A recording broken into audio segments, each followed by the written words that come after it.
As an American and as a Harvard graduate, for me, what is happening on campus is about liberty. This is about civil rights and upholding democratic principles. The students had spoken. The faculty had spoken. Harvard, do you hear us?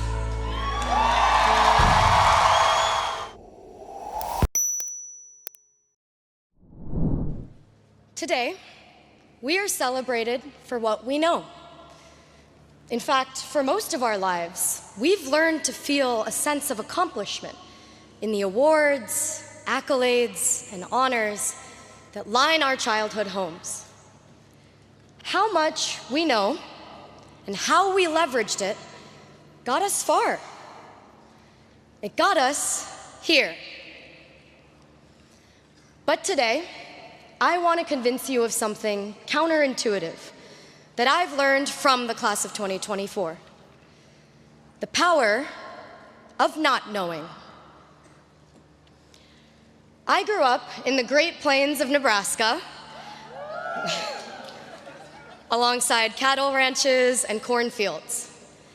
As the eldest daughter of South Asian immigrants, I was the first in my family to attend college here in the US.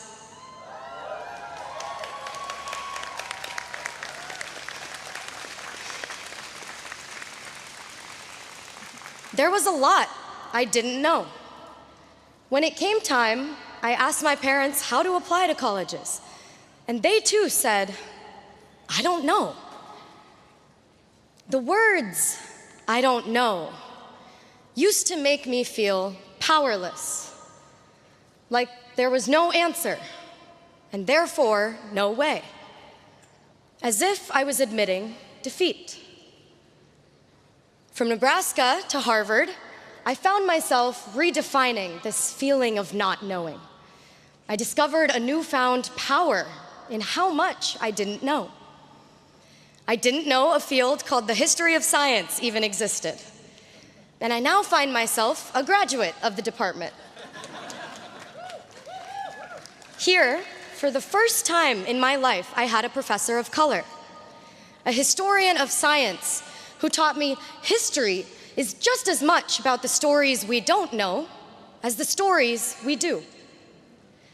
In the history of science, we often look for what is missing. What documents are not in the archives? And whose voices are not captured in history?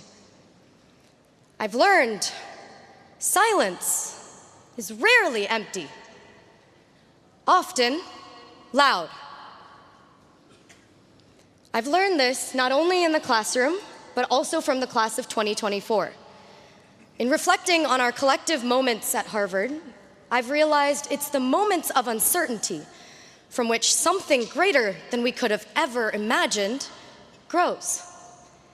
And our class has experienced more than our fair share of the unknown. In our first year, during COVID, we didn't have Annenberg to meet 100 people in an hour and walk out remembering 5 names. What did we do? Hefes became the new Annenberg, and we learned to connect differently, building quality over quantity in our friendships. In our sophomore year, Roe v. Wade was overturned, and there was, and still is, in many parts of the country, an omnipresent uncertainty in accessing reproductive health care.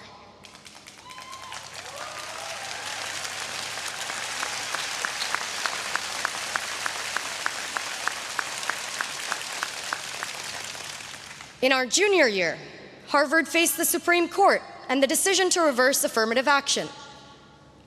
Whether we realize it or not, we've been swimming in uncharted waters. Which brings me to our senior year. A year on campus marked by enormous uncertainty. In the fall, my name and identity, alongside other Black and brown students at Harvard, was publicly targeted.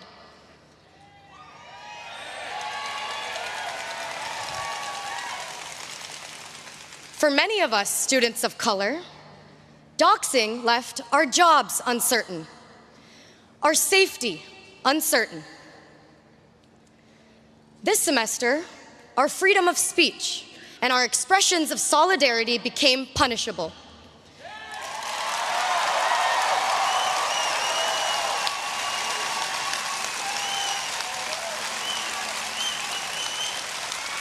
Leaving our graduations uncertain.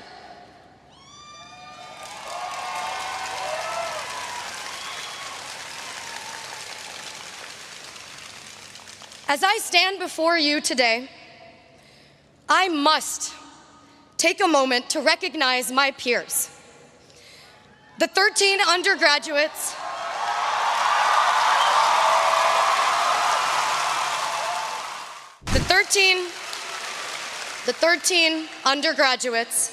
in the class of 2024 who will not graduate today.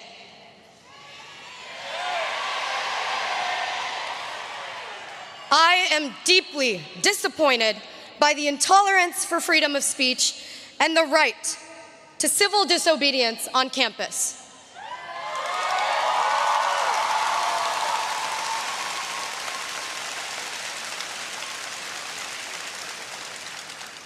Over 1,500 students had petitioned.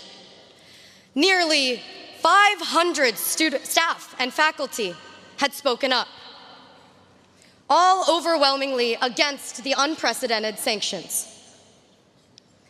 As an American and as a Harvard graduate, for me, what is happening on campus is about liberty.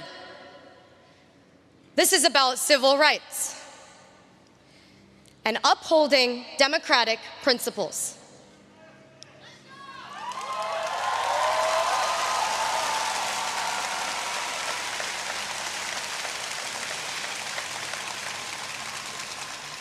The students had spoken. The faculty had spoken.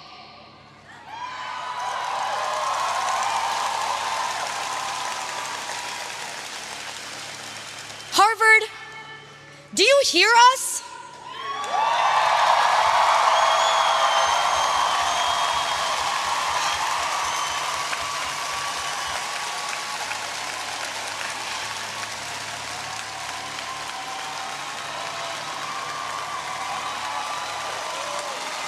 Harvard, do you hear us?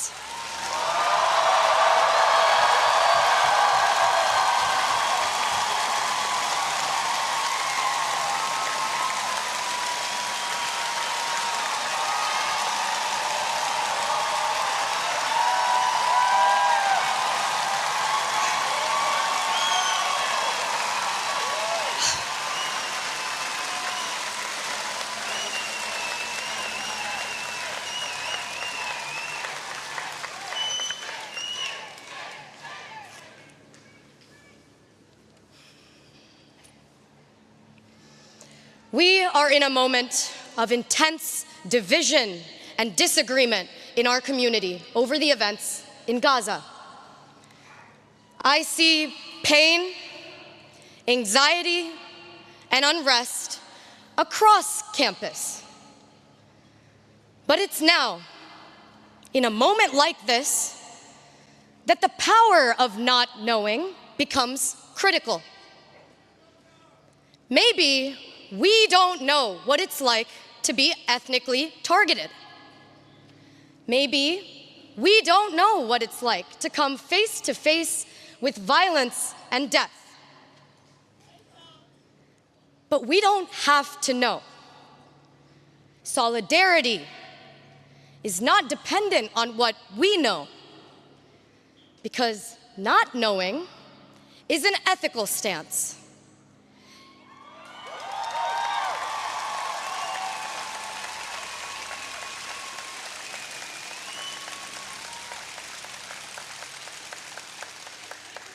It creates space for empathy, humility, and a willingness to learn. I choose to say, I don't know, so I'm empowered to ask, to listen. I believe an important type of learning takes place especially in moments of uncertainty, when we lean into conversations without assuming we have all the answers.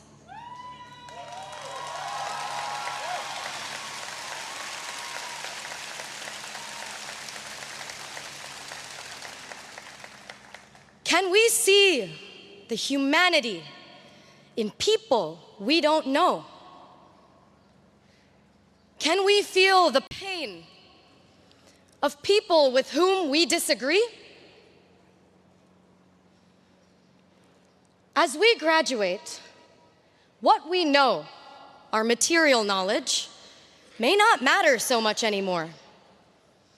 The truth is, it's what we don't know and how we navigate it that will set us apart moving forward.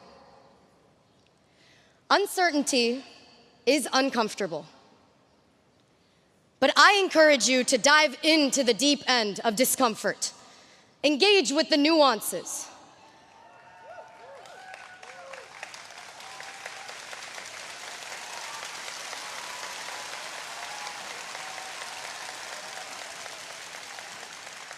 And bring with you a beginner's mind, an ethic of not knowing.